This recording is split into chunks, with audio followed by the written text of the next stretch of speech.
Images taken under the ice of the Ross Sea in Antarctica were the reason I wanted to go to this continent.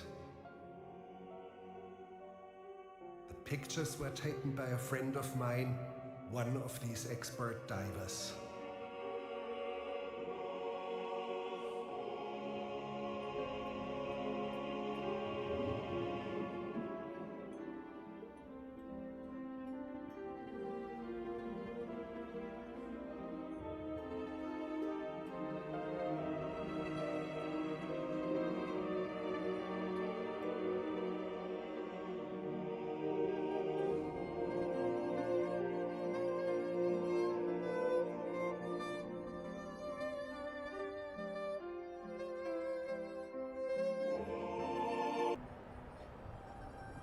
For most of the austral spring and summer, which lasts from October through February, planes can land on the 8-foot thick ice of the Ross Sea.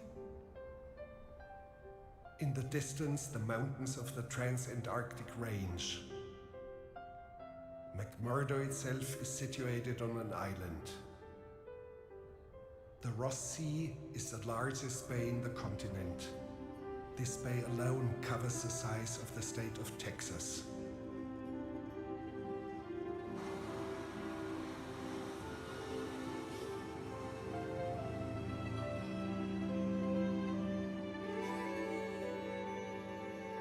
On this very same frozen ocean, the early explorers' ship got wedged into moving ice floes. Here, Shackleton's expedition evacuates their vessel, which would later come to ruin, leaving them stranded there.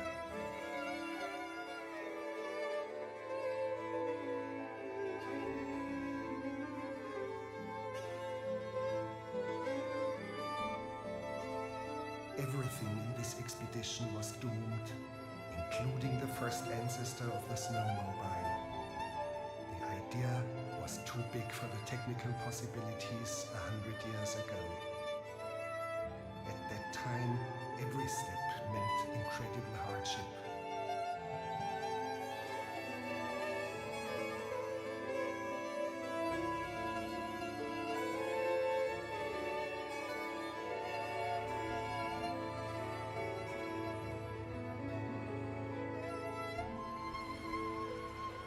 The first thing that caught my eye upon landing was the humongous bus and its driver.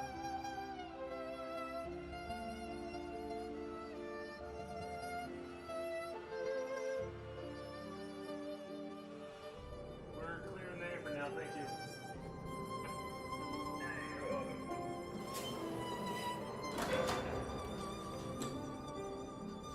This is Ivan the Terror Bus. It's one of 7 in the world, weighs 67,000 pounds, and is the largest vehicle on the continent. What do you do when you're back home? Are you a taxi driver? I'm not a taxi driver. Before I came to Antarctica, I was actually a banker in Colorado. And after 2 years there, I changed my pace a little bit and decided to help the people of Guatemala, so I joined the Peace Corps. And there I worked in small business development. Just realized that the world's not all about money. Where I lived in Guatemala was in the northern part. It's a Quechua Mayan village, 99% Mayan, and therefore nobody spoke Spanish. I had to learn the Mayan dialect, Quechua. When I first moved to GSEC, I was just out on a normal walk, and before I knew it, I had 6 people with machetes chasing me down, wanting to talk to me. Turns out the little brother told them I was there to steal children. I was, however, not there to steal children. They took me back to my judge and jury. It was the 14-year-old boy in the town who could speak both Spanish and Quechua. Luckily, they let me go, and we ended up being great friends over the 2 years.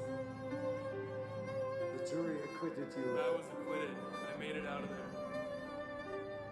But it could have been dangerous. It is, you know, a story not too long ago is a lady was just taking a picture of a child, you know, the same type of group of people with machetes. She wasn't so fortunate. She didn't make it out. What happened to her? She was killed by machete. Approaching McMurdo Station, the largest American base, in fact the largest settlement in Antarctica. Right there's Captain Scott's hut, built in 1902. During the austral summer, about 1,000 people live here, experiencing a strange state. 5 months of no night time. McMurdo serves as a logistical hub and provides fixed laboratory facilities for research. All the decisions about scientific projects are the domain of my host, the National Science Foundation. Day-to-day logistics are run by a defense contractor. I had been told by some disgruntled former inhabitants that they ran things in the spirit of a correctional facility. Actually, they were decent people, just too concerned for my personal safety. Of course, I did not expect pristine landscapes and man living in blissful harmony with fluffy penguins, but I was still surprised to find McMurdo looking like an ugly mining town filled with caterpillars and noisy construction sites.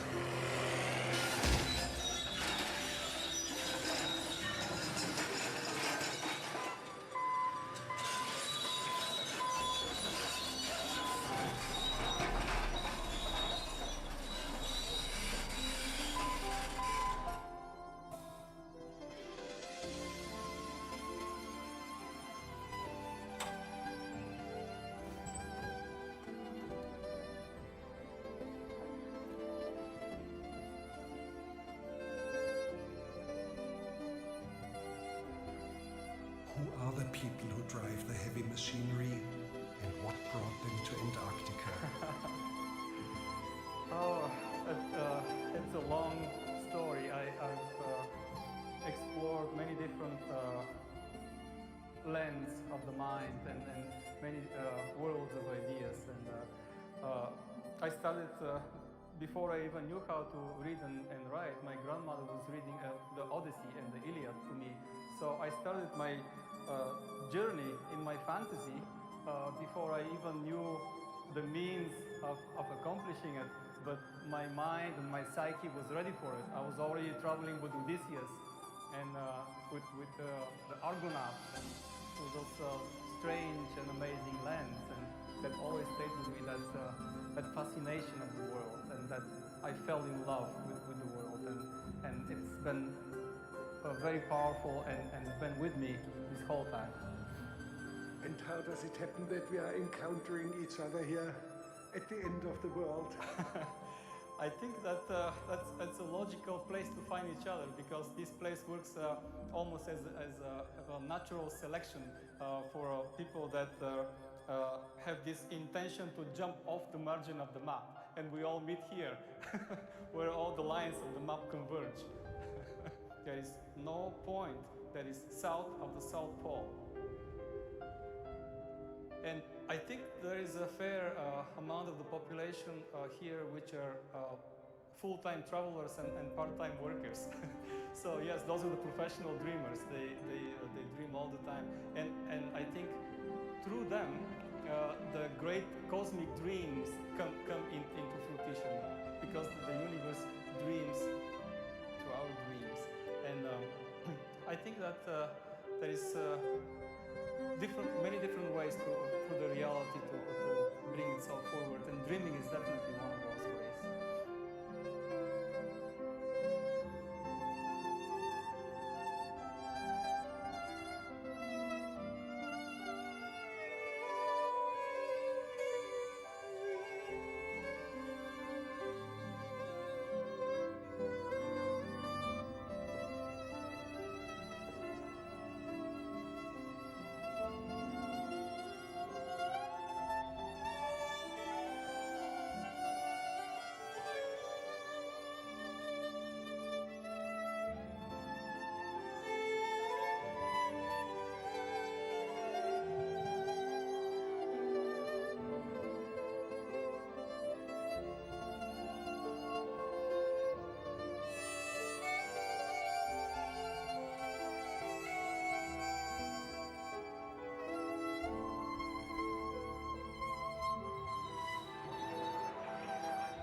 banal as McMurdo appears, it turns out it is filled with these professional dreamers.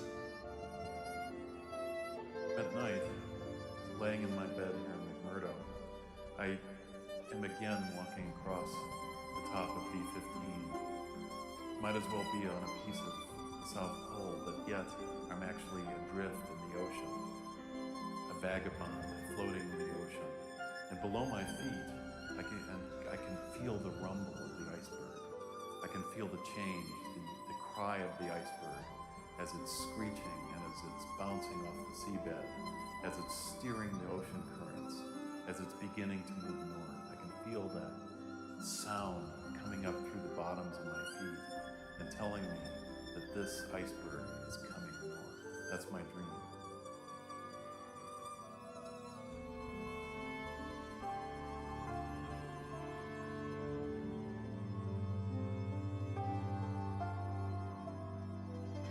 So here I'm sitting in this lovely warm lab, and just outside is the environment that Scott and Shackleton first faced when they came here about 100 years ago.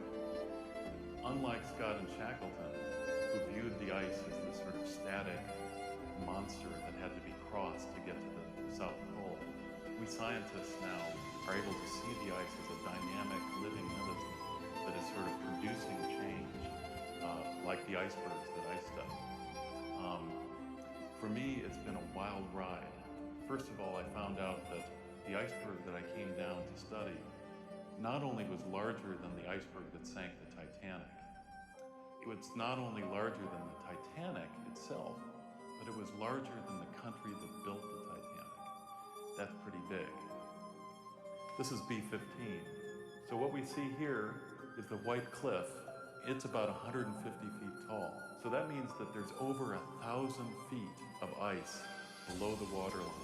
This iceberg is so big that the water that it contains would run the flow of the River Jordan for 1,000 years. It's so big that the water that is inside of it would run the River Nile for 75 years. This is a little bit of video that we shot when we were flying up to the iceberg. It looks big and it looms above us. Even if we're on an aircraft flying above the iceberg is always above us. It's above us because it's a mystery that we don't understand. Here's a picture of what it looked like once we had arrived in the center of the iceberg. We put out our instruments. Now we're going to have an opportunity to monitor how the iceberg drifts north. They're so big, there's an element of fear. We don't know really what's going to come ahead when they eventually begin to melt in the ocean beyond Antarctica.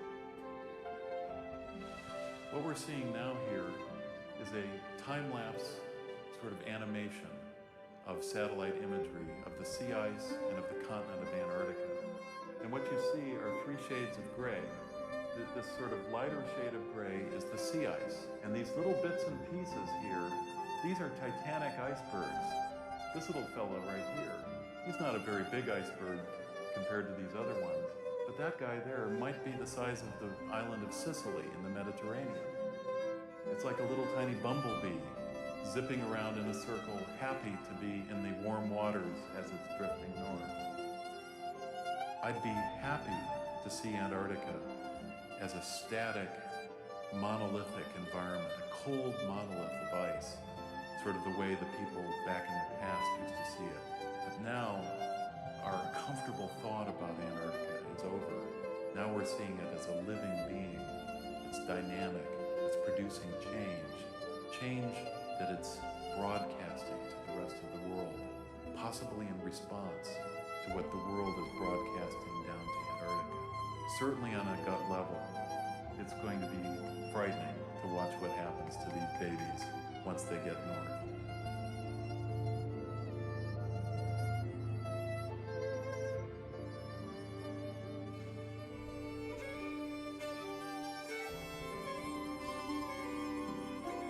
What environment would the men of Shackleton's expedition encounter if they returned in the next life? Shackleton, seen here, would finally make it to the pole, a quest he had to abandon a mere 100 miles short of it. Would there be any ice left? Would he have to construct an artificial Antarctica in a studio and try to find his route through papier-mâché icebergs?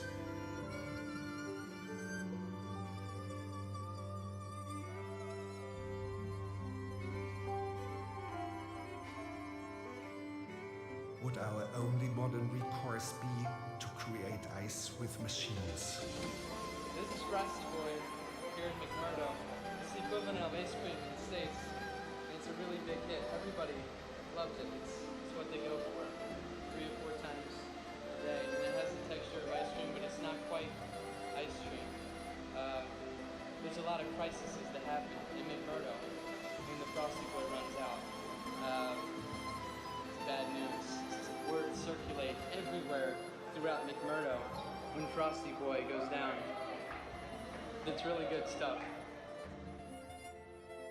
From the very first day, we just wanted to get out of this place. McMurdo has climate-controlled housing facilities, its own radio station, a bowling alley, and abominations such as an aerobic studio and yoga classes. It even has an ATM machine. For all these reasons, I wanted to get out into the field as soon as possible. But before we could do that, it is mandatory that every inhabitant of McMurdo attends survival school before being allowed to leave. This 2-day exercise is called Happy Camper.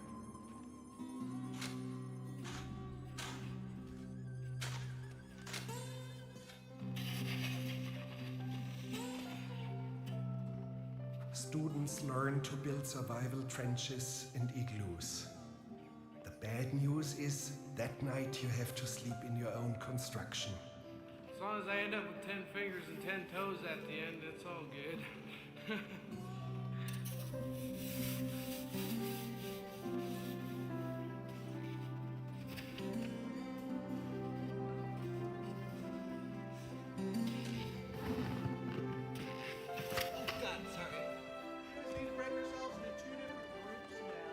We're going to brief this group over here for the burning vehicle scenario first. Then we're going to come back over and we're going to brief the bucket head whiteout scenario for everybody else. Essentially, we're trying to create conditions where we wouldn't be able to see.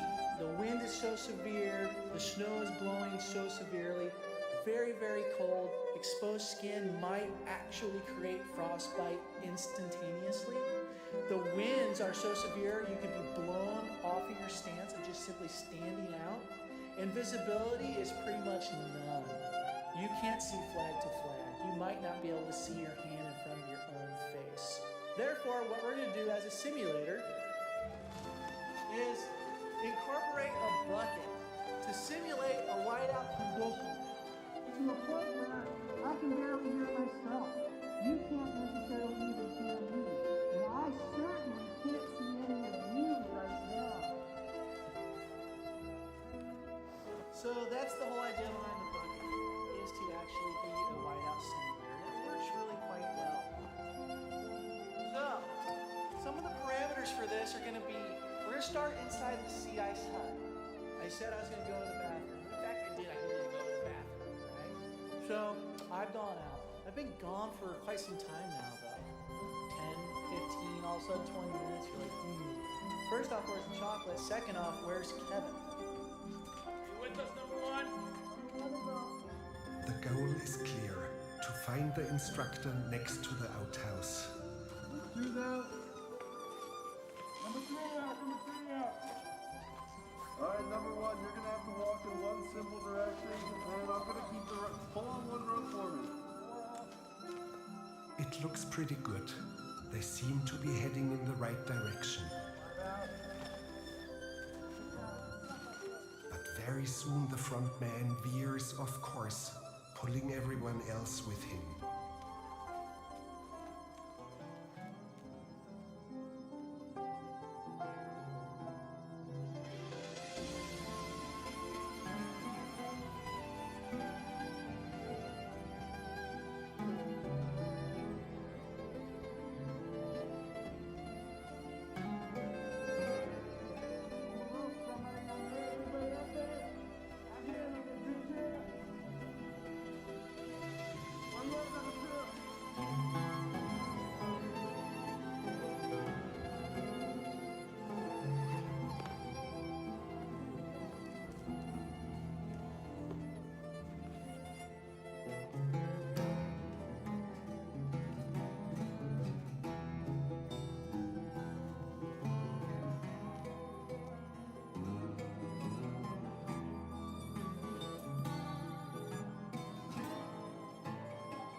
think we're gonna go this way. Follow me this way, guys.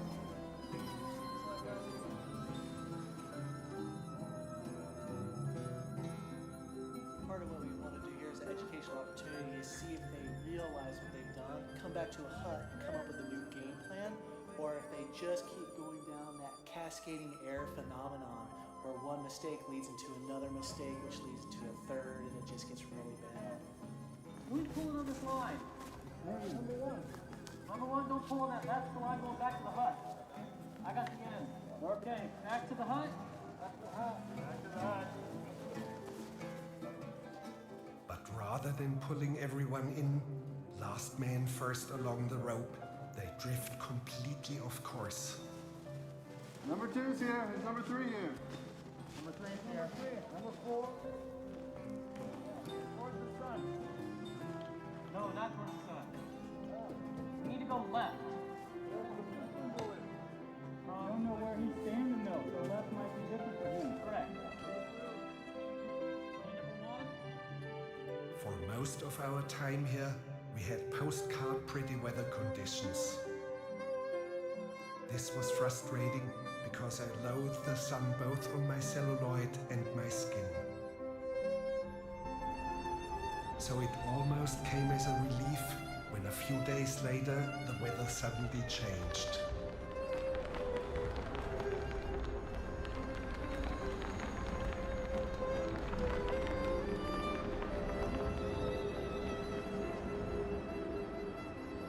The storm soon broke and we were allowed to venture out of McMurdo for the first time. We set out on snowmobiles. In front of us miles and miles of frozen ocean. We were heading toward a field camp of scientists who study seals. It was amazing to consider that a mere 6 feet under us was the expanse of the Ross Sea.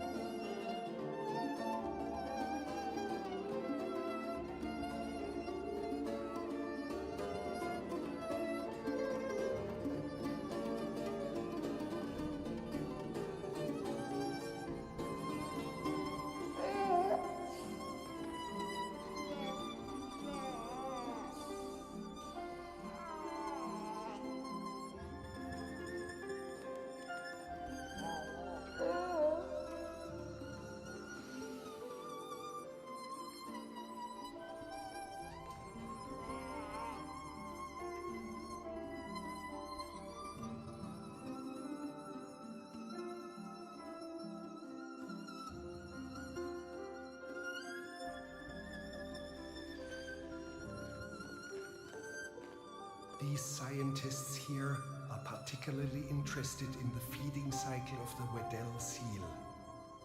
In just a few short weeks, pups grow rapidly, while mothers lose some 40% of their body weight.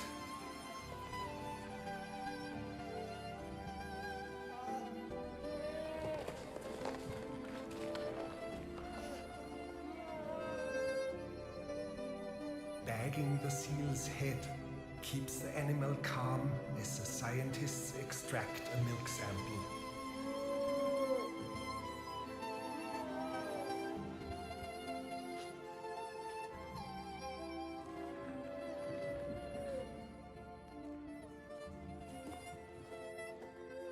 Well, this really is quite a wonderful group of animals to work on. Weddell seals in particular, you can see they're very big, they're very strong, and yet they allow us to work with them. They're not very aggressive, nor are they very timid. Even though they struggle somewhat when you have them in a bag or in a net, when you release them, they lie down. There's a mother behind us who we just worked on, and she's just lying quietly with her pup. We've had pups start to nurse within a couple of minutes of releasing them. So even though they are a bit perturbed at being handled, they recover very quickly from it and seem to behave normally after that. And really that's the ideal for us, is to have an animal species that we can work on that will not be so disturbed by the work that's being done on them that they behave abnormally, because we want to know how these animals survive under these conditions. In a field laboratory adjacent to the colony, they prepare the milk samples that may ultimately provide insight into human weight loss. This was just collected, still warm from the animal. So if you see that, see, it's like, you know, it's almost like pouring wax. It's really something else. And if I let this cool down, it would get pretty pasty. I wouldn't be able to pour it like that at all. It's like about body temperature right now. The milk of the Weddell seal is about 45% fat. It's about 60% dry matter, 65% dry matter. It's very, very high in protein, about 10 to 12% protein. It contains no lactose at all, which is very unusual.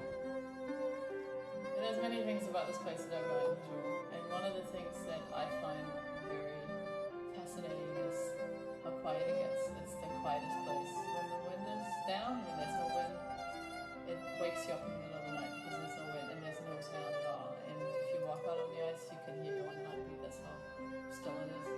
You can hear the ice crack, and it sounds like there's somebody walking behind you, but it's just the ice. It's sort of, you know, these little stress cracks moving all the time. Because we actually, right here, we're on ocean. We're not on solid ground. So, and you can hear the seals. You can hear the seals call, and it's the most amazing sound. They make these really inorganic sounds. They sound like, I don't know, Pink Floyd or something. They don't sound like mammals, and they definitely don't sound like animals.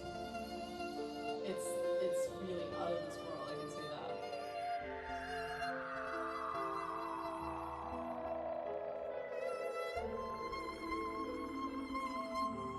You get used to a surface being solid, and you sort of think in your mind that you're on land. And then all of a sudden you'll hear the sound coming up through the floor. You'll hear the shucks and the whistle. And the booms. And the booms that come, which when you realize there's a whole world underneath you.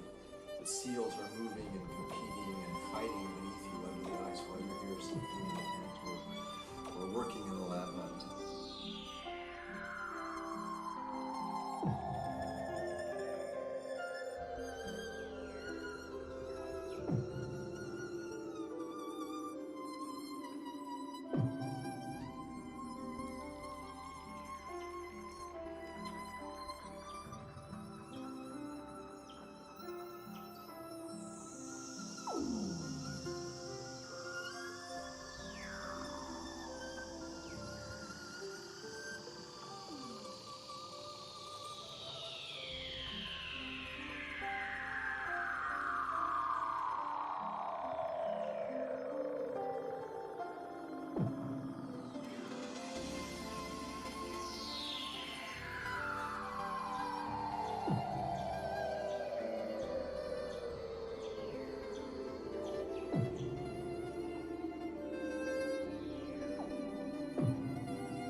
Soon returned to the prosaic world of today's McMurdo. David Pacheco works in maintenance and construction as a journeyman plumber. He prides himself on his heritage. He is part Apache, but has claims to yet another lineage. It's funny, but I'm revealing my hands, and they are very distinct. And I was told by my doctor who operated me that it is from the Aztec and the Incas royal family.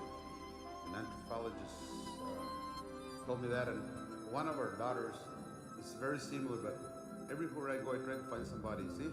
And I can turn it around too if you want to see it this way. It's very distinct, the line here. And I was at awe when they told me it was from the royal family of the Indians. When you work, with which fingers do you work best or point best? I don't know if I should say this, it's funny, but in school I used to not reach the chalkboard with this, so I used to point with this. And they called my father in and said that I was being a bad boy, but I still have the habit of pointing like that. I have a long rib cage. He could not find the gallbladder. I have a long rib cage like the Aztecs used to have, I guess. And if you can come to Antarctica, please do. Plus, be aware of global warming. It's real. I'm a green person. I'm a green as I can be. I build adobe homes, solar homes. I'm a contractor back home too, but it's so hard for a small minority to make it. But en el nombre de Dios, buenos días les dé Dios.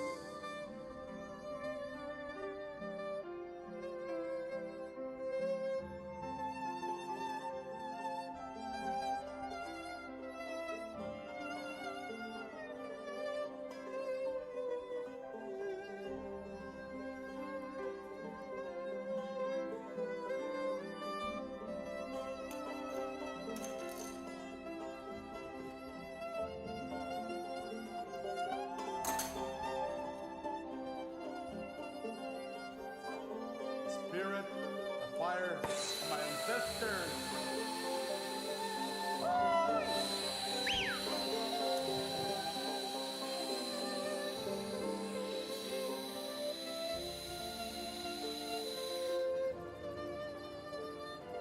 Our next journey took us 85 kilometers over frozen ocean.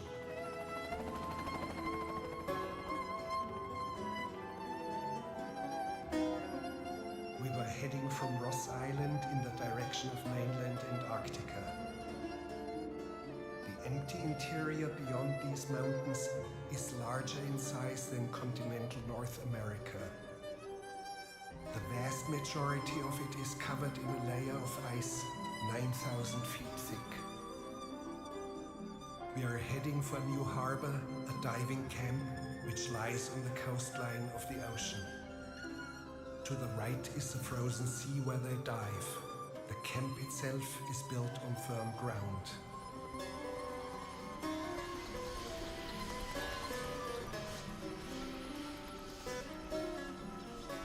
We were welcomed by my friend Henry Kaiser, a musician and expert diver whose underwater footage it was that brought me to this place. We had arrived at an opportune time and went straight to this shelter which protects a primary diving hole next to New Harbor Camp. Sam Bowser is the head of the scientific field team. We found him in a pensive mood. Sam Bowser is a special day for me. Well, I think everyone should stop when they've reached the point where they've done what they've wanted to do. And today's probably going to be my last Antarctic dive. I think we've accomplished at least I've accomplished what I've set out to do here. And it's time to pass the ball off to the next generation of biologists, I think. So it is a bit of a special day. I had heard that he was also a great science fiction fan. The creatures that are down there that are like science fiction creatures. They range in the way that they would gobble you up from slime-type blobs, but creepier than classic science fiction blobs. These would have long tendrils that would ensnare you, and as you tried to get away from them, you just become more and more ensnared by your own actions. And then after you would be frustrated and exhausted, then this creature would start to move in and take you apart. So that's one example of one of the creatures. Then there are other types of worm-type things with horrible mandibles and jaws, and just bits to rend your flesh. It really is a violent, horribly violent world that is obscure to us because we're encased in neoprene and we're much larger than that world. So it doesn't really affect us. But if you were to shrink down, miniaturize into that world, it'd be a horrible place to be. Just horrible. And this is a world earlier than human beings. Do you think that the human race and other mammals fled in panic from the oceans and crawled on solid land to get out of this? Yeah, I think undoubtedly that's exactly the driving force that caused us to leave the horrors behind, to grow and evolve into larger creatures to escape what's horribly violent at the miniature scale, miniaturized scale.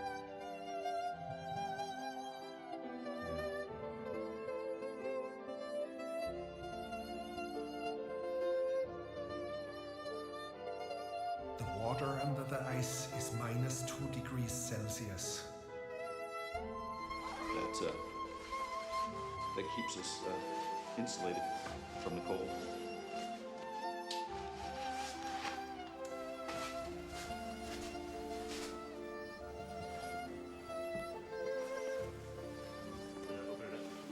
Ready?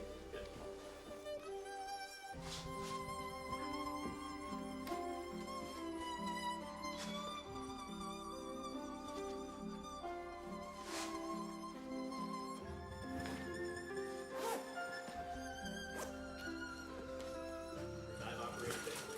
Time right now is 1:00. Should be call back at about 2:30.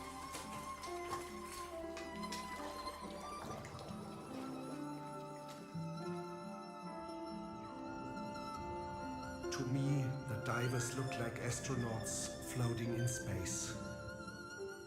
But their work is extremely dangerous. They are diving without tethers to give them more free range. But here you can't trust a compass. So close to the magnetic pole, the needle would point straight up or straight down.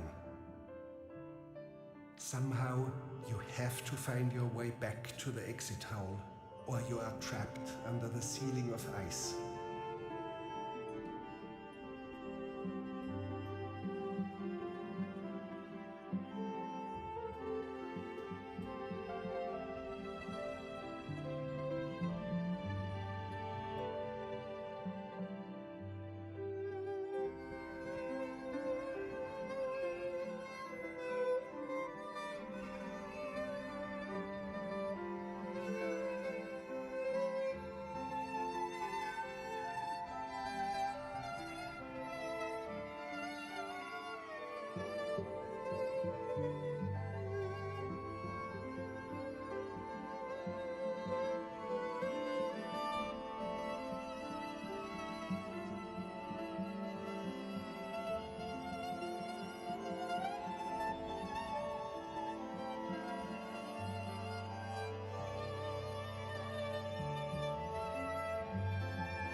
So I selected some areas that have the tree foramen in front. They're the ones we're interested in right now, to find out if they're carnivores, whether or not they eat shrimp-like creatures, multicellular creatures.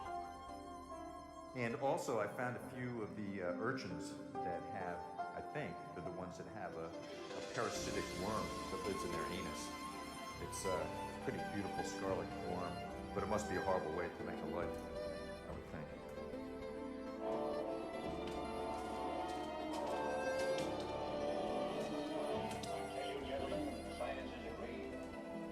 Something is done and done quickly, man, as the dominant species of life on Earth, will be extinct within a year. Sam Bowser likes to show doomsday science fiction films to the researchers. Many of them express grave doubts about our long-ranging presence on this planet. Nature, they predict, will regulate us.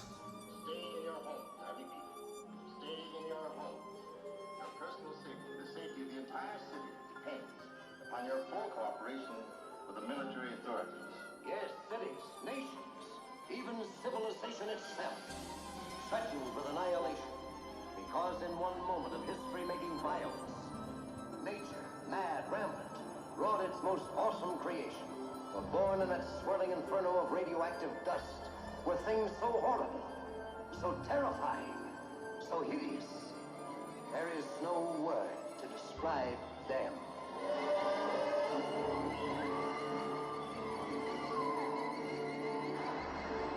We may be witnesses to a biblical prophecy come true, and there shall be destruction and darkness come up in creation, and the beast shall reign over the earth.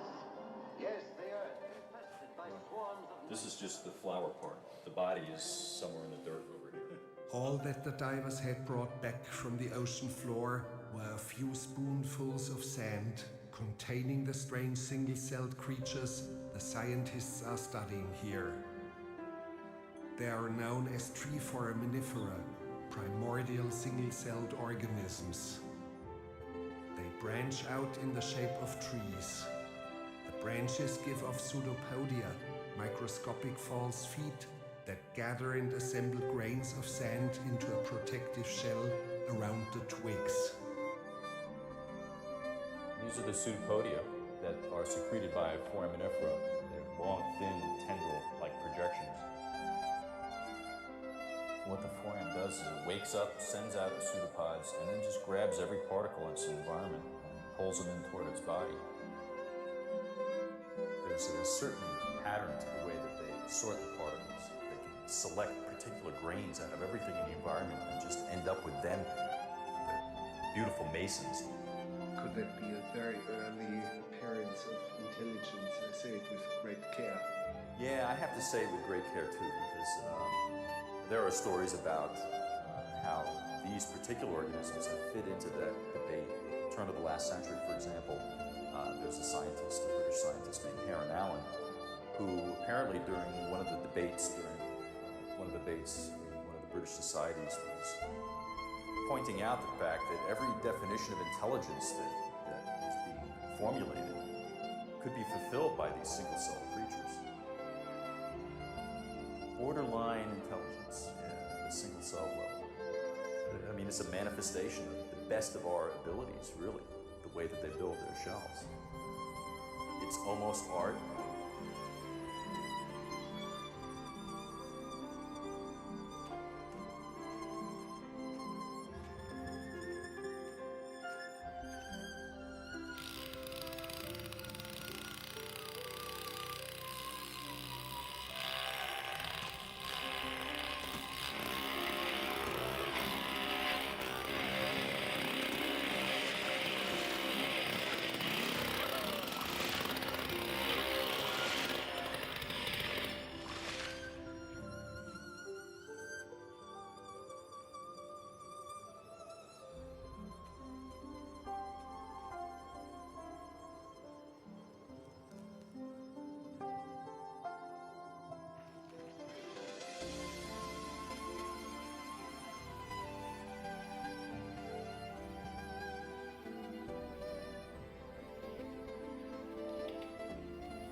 I noticed that the divers in their routine were not speaking at all.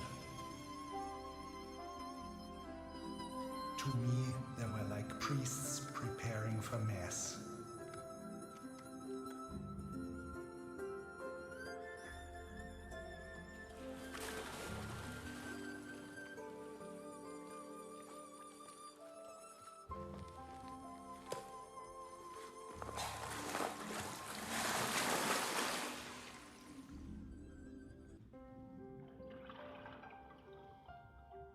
Under the ice, the divers find themselves in a separate reality where space and time acquire a strange new dimension.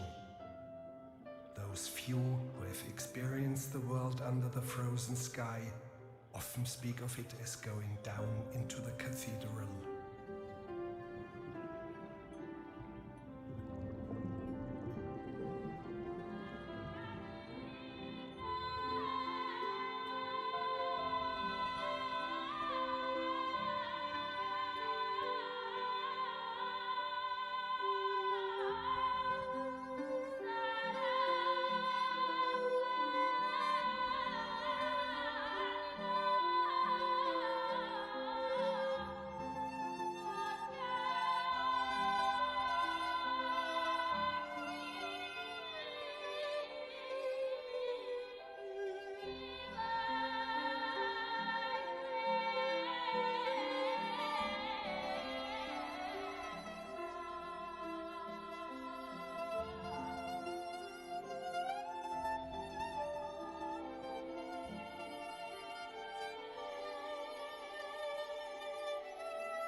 Back from the strange world underwater, scientists study the samples. One of the foremost scholars in the world in his field, Dr. Pawlowski, studies the DNA sequences of foraminifera. What looks esoteric is in fact one of the fundamental questions about life on Earth. In the same way that cosmologists search for the origins of the universe, the scientists here are tracing back the evolution of life to its earliest stages. Sometimes the building blocks of the sequences all seem to fit. Jan, what have you found today so far on the sample that we found? 3 new species. 3 new species. 3 new species in English. That's fantastic. This is from the Romeo cell. From the Romeo cell. It's 1 small silver and 2 elongated ones. I don't know what it is. We have to do the DNA to really know. Is this a great moment? Yeah. Anytime you increase the known diversity of these types of creatures, it's pretty exciting. That is very special.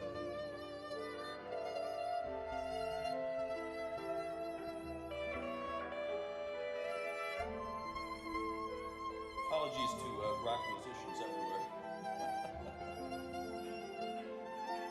Once the importance of the discovery has sunk in, Sam Bowser and his group plan to celebrate the event in their own way.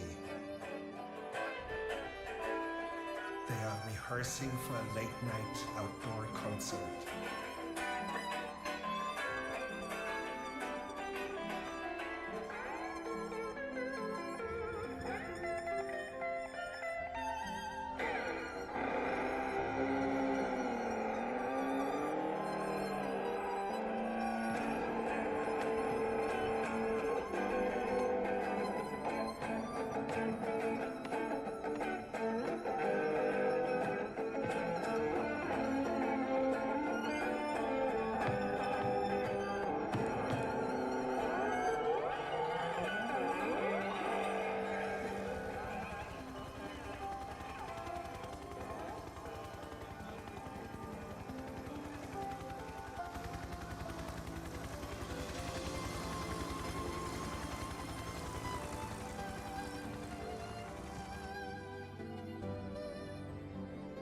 After the helicopter had dropped us off back at McMurdo, nobody was around.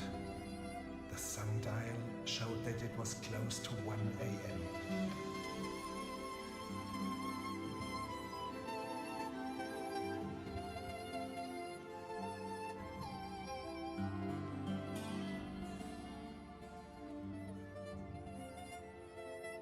It did not feel like night, so we had a look around. This unobtrusive building had raised my curiosity for quite a while.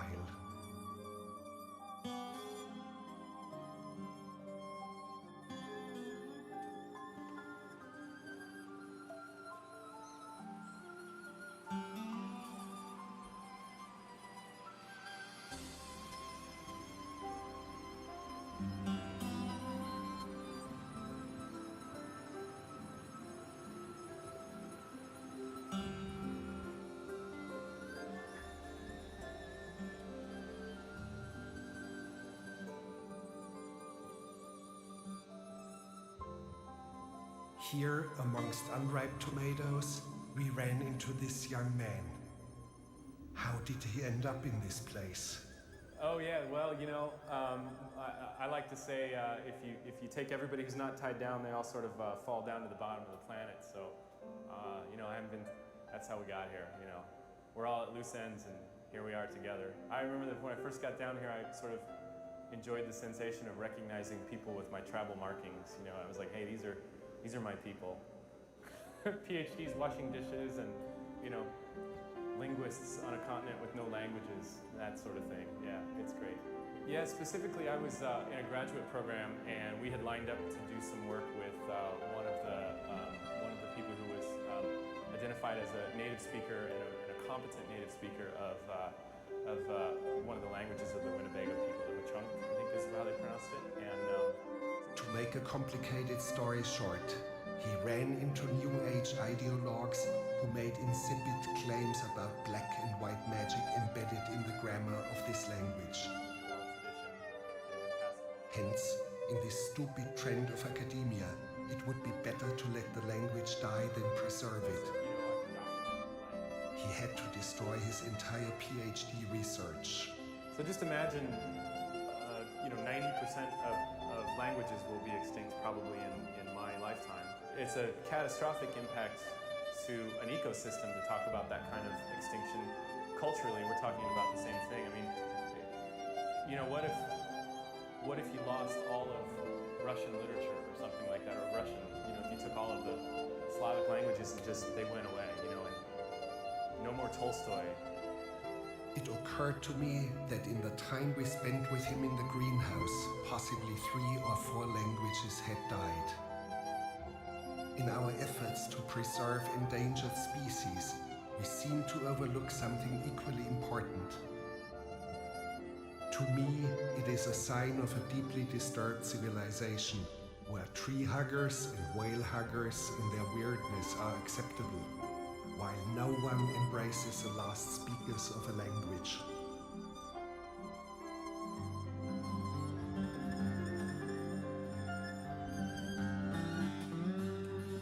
McMurdo is full of characters like our linguist. The bleak Motel 6 drabness of the corridors is misleading. Behind every door, there's someone with a special story to tell. Back in the 80s, I took a garbage truck across Africa from London to Nairobi.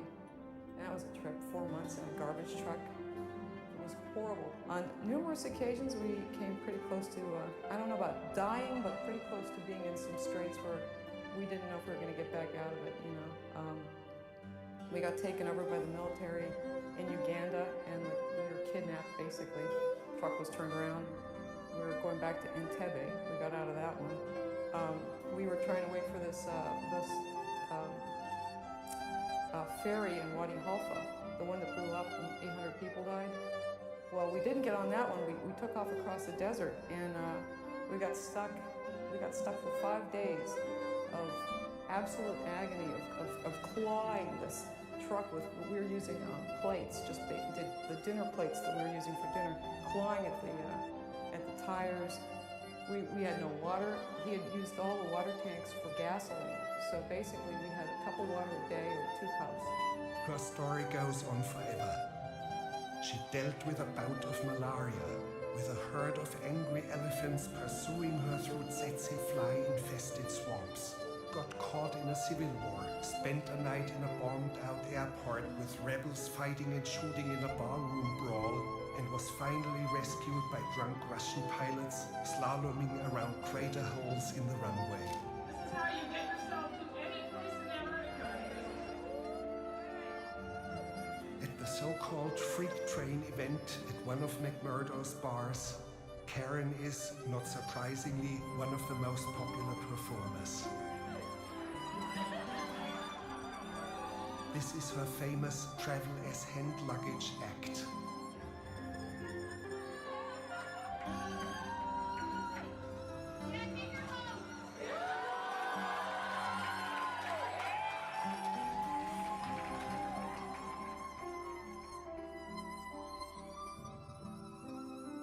Thought of another one. I traveled from Ecuador to Lima, Peru in a sewer pipe. Forgot to mention that. I hitchhiked once from Denver to Bolivia and back up. And we got a ride from a truck. It was a flatbed truck with 3 huge sewer pipes on the back. So there was days in the back of this truck in a sewer pipe watching the world go by just like that. That's all you could see. Travel for those who have been deprived of freedom means even more. These are the ones you find in Antarctica. Libor Sicha works as a utility mechanic. He lived like a prisoner behind the Iron Curtain. You escaped. How big a drama was that? It wasn't a drama, but The tragic events surrounding his escape haunt him to this day. if we can. You do not have to talk about it. For me, the best description of hunger is a description of bread. A poet said that once, I think, and for me the best description of freedom is what you have in front of you. You are traveling a lot. That's right. Yeah, Show us. that's my freedom, and I'll be glad to show you. He keeps a rucksack packed and ready to go at all times. Inside is everything he needs to set out in a moment's notice. A sleeping bag, a tent, clothes, cooking utensils. How much weight is this all? I usually don't go over 20 kilos. That's my limit, and it's the limit also for airlines. Some of the contents of his backpack are quite surprising.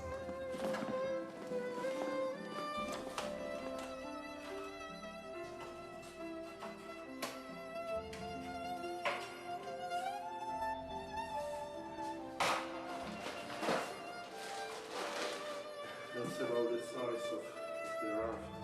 How quickly can you leave? Oh, I'm always ready.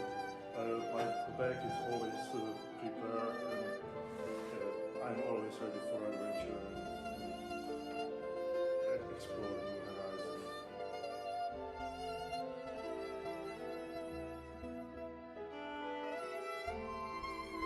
Back in the days of Amundsen, Scott and Shackleton, scientific exploration of Antarctica began, and this opening of the unknown continent is their great achievement. But one thing about the early explorers does not feel right. The obsession to be the first one to set his foot on the South Pole. It was for personal fame and the glory of the British Empire. This is Shackleton's original hut, preserved unchanged for 100 years. But in a way, from the South Pole onwards, there was no further expansion possible, and the empire started to fade into the abyss of history. It all looks now like an extinct supermarket.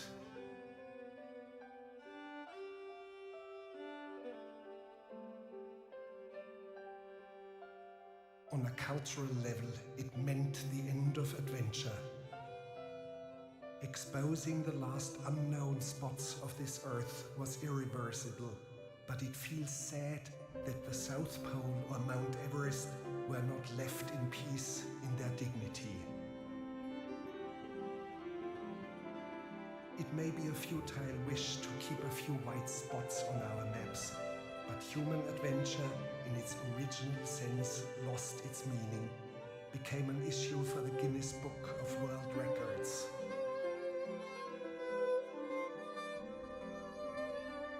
Scott and Amundsen were clearly early protagonists, and from there on it degenerated into absurd quests.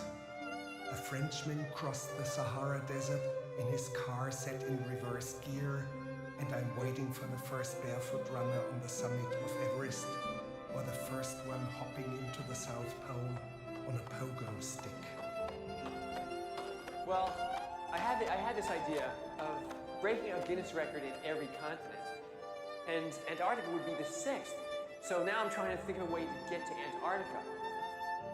Ashrita Furman did not want to travel this way because he already holds a Guinness record in this discipline. And also in this one. So he decided upon the more prosaic approach and took an airplane. We flew down to Antarctica. Anyway, it was thrilling because I'm in Antarctica and I'm trying to break a Guinness record. Being in Antarctica is like being on the moon. It's so, it's so peaceful, it's so pure, it's desolate. I mean, it's just a great place.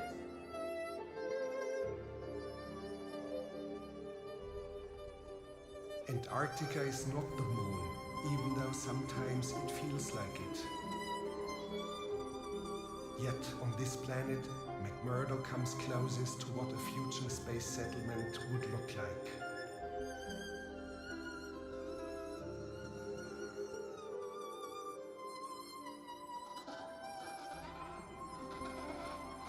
left McMurdo for the penguin colony at Cape Royds.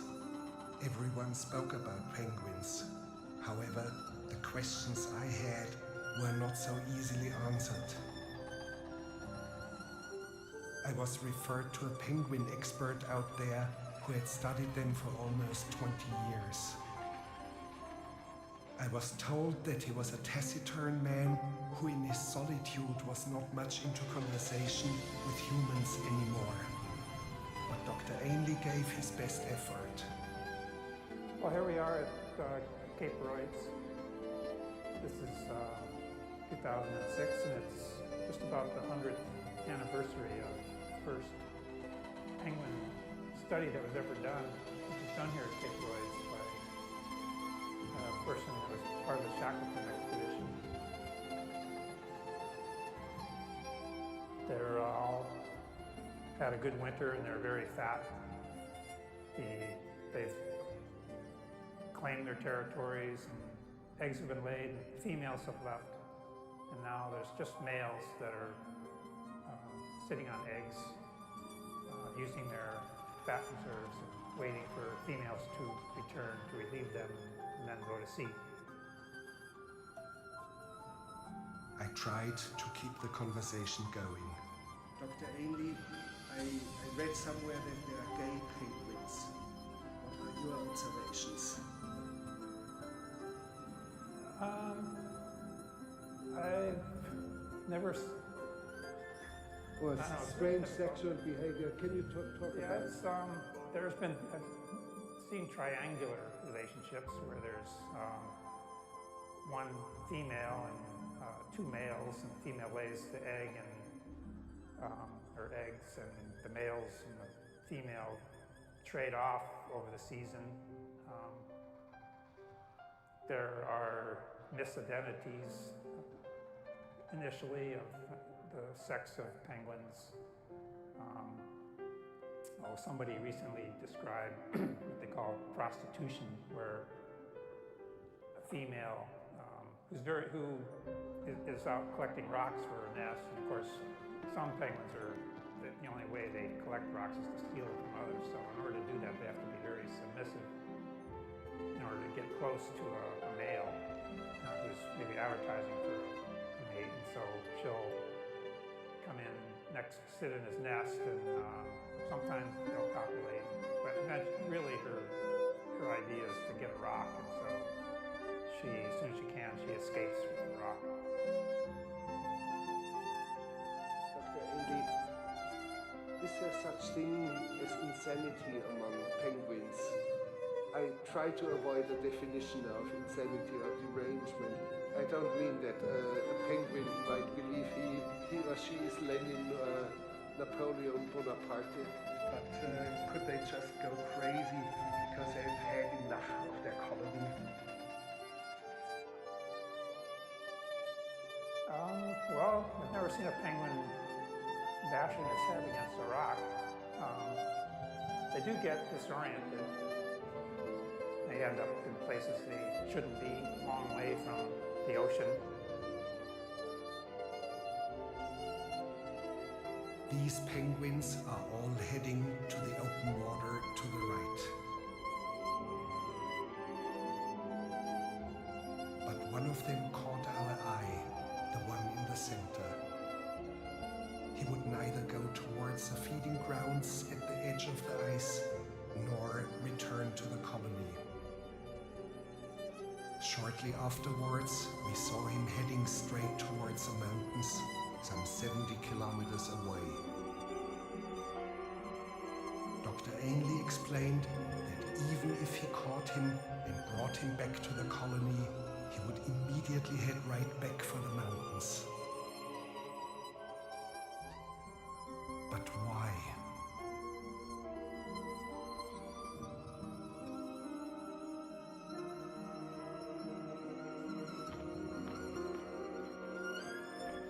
One of these disoriented or deranged penguins showed up at the New Harbor diving camp, already some 80 kilometers away from where it should be.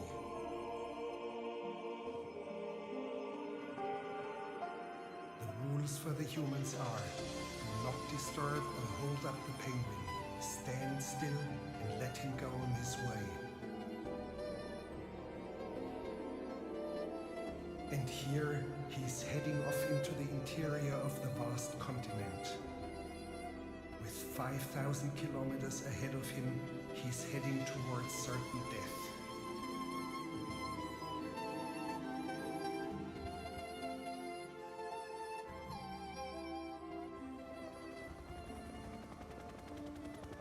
And 500 feet high.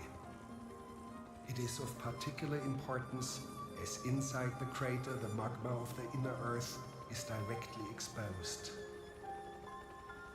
There are when you're on the crater is that the lava lake could explode at any time. And if it does, it's vital to keep your attention faced toward the lava lake and watch for bombs. We were fortunate that the lava lake was not enshrouded in mist this day. This here is the new observation camera. William McIntosh is the leader of the team of volcanologists here. This camera, designed for prison riots or to be explosion proof, and it's coated with this thick Teflon housing. Here's the lens here. This is a camera. The camera inside is made by a small company in Canada, Extreme CCTV. The inside housing is specifically designed for explosion, to be explosion proof. Oh, there's a bang from the lava lake right now. No bombs though.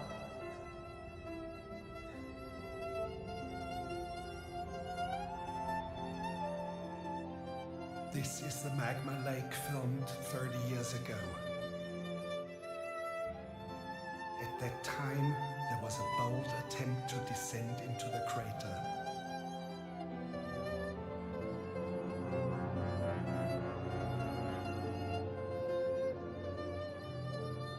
Halfway down, there is a plateau.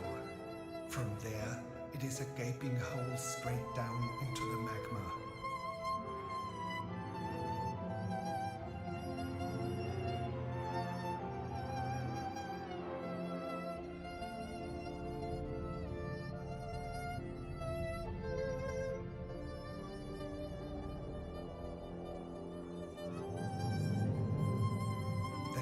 For near disaster.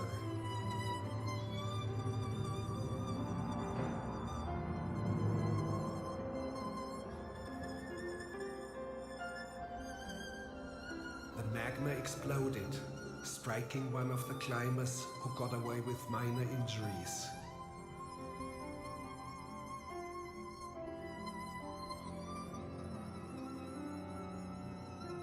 Today, the lava is monitored by Dr. McIntosh's camera.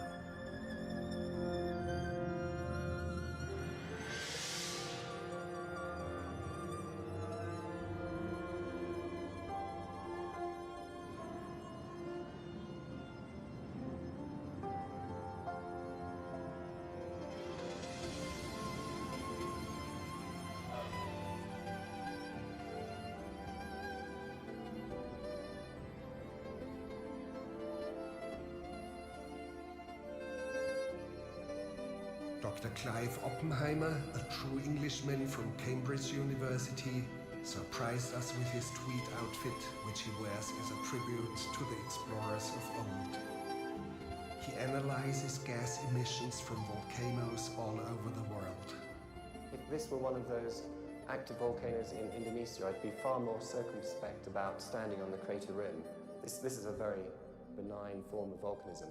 And even the eruptions we've seen in the historic period are relatively minor affairs. If we go back into the geological record, we see that there are huge volcanic eruptions, massive explosive eruptions that produced thousands of cubic miles of pumice, showering large parts of the earth with fine ash. And these have been demonstrated to have had a strong impact on climate. And one of the biggest of these events, 74,000 years ago, has been argued even to have affected our human ancestors and may have played an important role in the origins and dispersal of early humans. So these events will recur And I think the more we understand about them, the better we can prepare for their eventuality. For this and many other reasons, our presence on this planet does not seem to be sustainable. Our technical civilization makes us particularly vulnerable. There is talk all over the scientific community about climate change. Many of them agree the end of human life on this earth is assured. Human life is part of an endless chain of catastrophes, the demise of the dinosaurs being just one of these events. We seem to be next.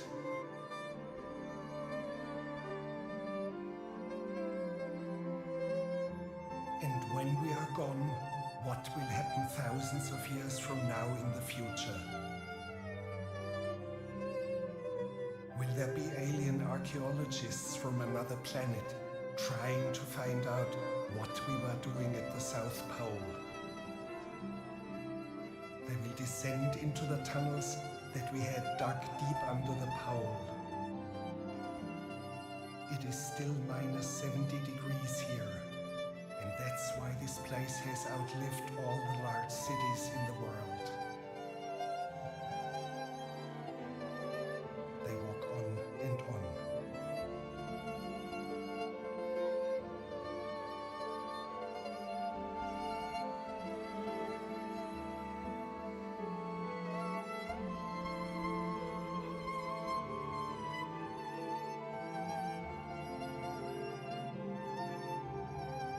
And then this, as if we had wanted to leave one remnant of our presence on this planet, they would find a frozen sturgeon mysteriously hidden away beneath the mathematically precise true South Pole.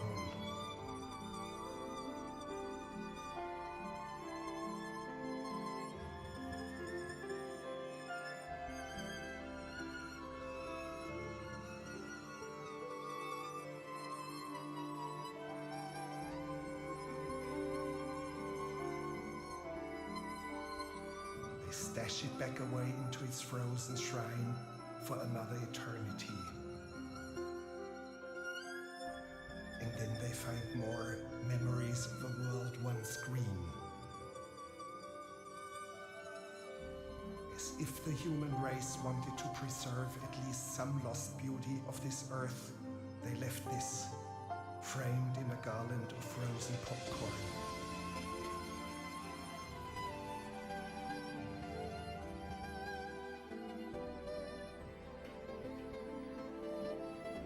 Back at the base camp of Mount Erebus. Due to the considerable altitude, once in a while the volcanologists need medical care. But soon we find them back at work.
Along the slopes of the volcano, there are vents where steam creates so-called fumaroles, bizarre chimneys of ice, sometimes reaching 2 stories in height.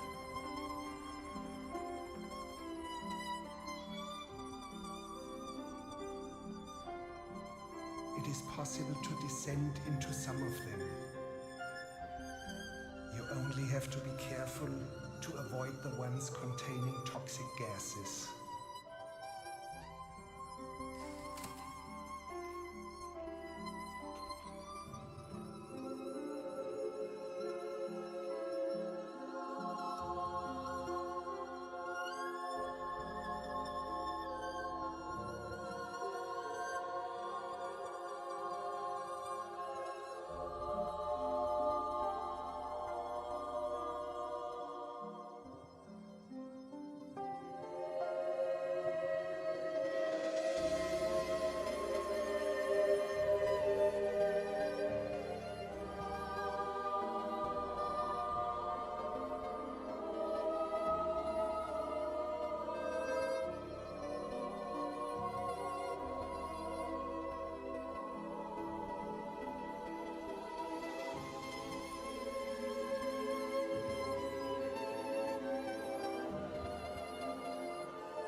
At the foot of Erebus, out on the sea ice, the 2 tallest buildings on this continent are located. In these hangars, scientific payloads are being readied for their balloon launch into the stratosphere.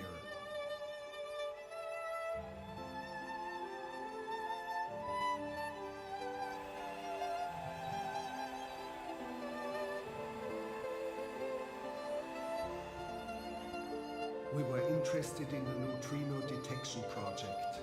Scientists are planning to lift an observation instrument 40 kilometers up into the stratosphere in search of almost undetectable subatomic particles.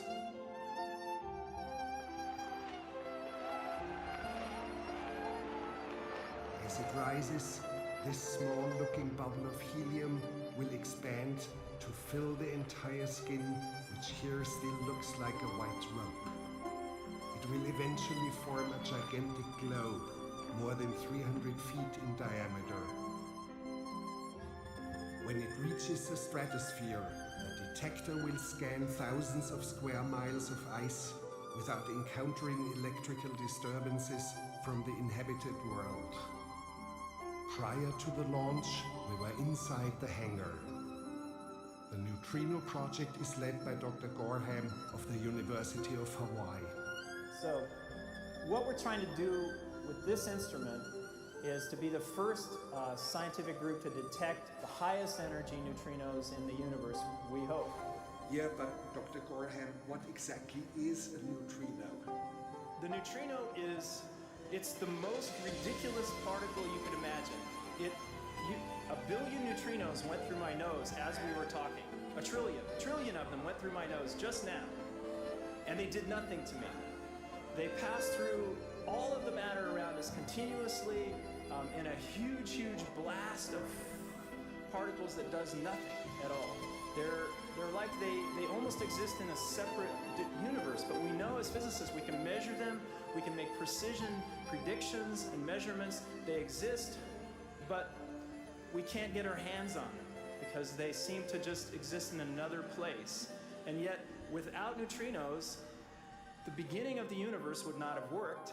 We would not have the matter that we have today because you couldn't create the elements without the neutrinos. In the very, very earliest few seconds of the Big Bang, the neutrinos were the dominant particle, and they actually determined much of the kinetics of the production of the elements we know. So the universe can't exist the way it is without the neutrinos, but they seem to be in their own separate universe, and we're trying to actually make contact with that otherworldly universe of neutrinos.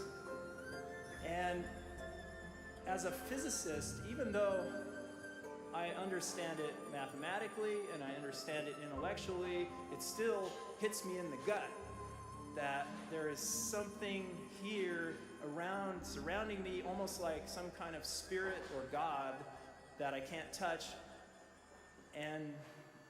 but I can measure it. I can make a measurement. It's like measuring the spirit world or something like that. You can go out and touch these things. Not surprisingly, we found this incantation in Hawaiian language on the side of his detector. It was as if spirits had to be invoked. What would we see if we could film the impact of a neutrino?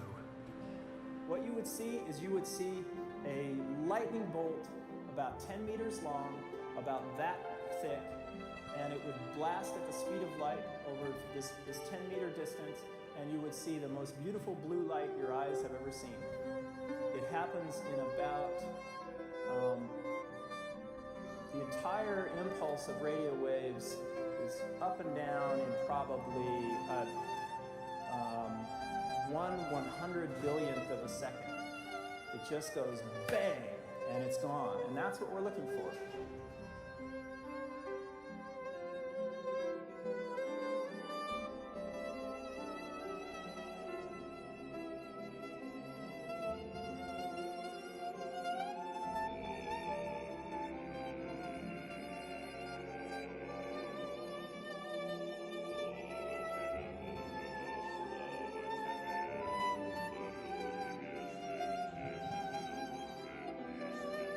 There is a beautiful saying by American philosopher Alan Watts, and he used to say that through our eyes the universe is perceiving itself, and through our ears the universe is listening to its cosmic harmonies, and we are the witness through which the universe becomes conscious of its glory, of its magnificence.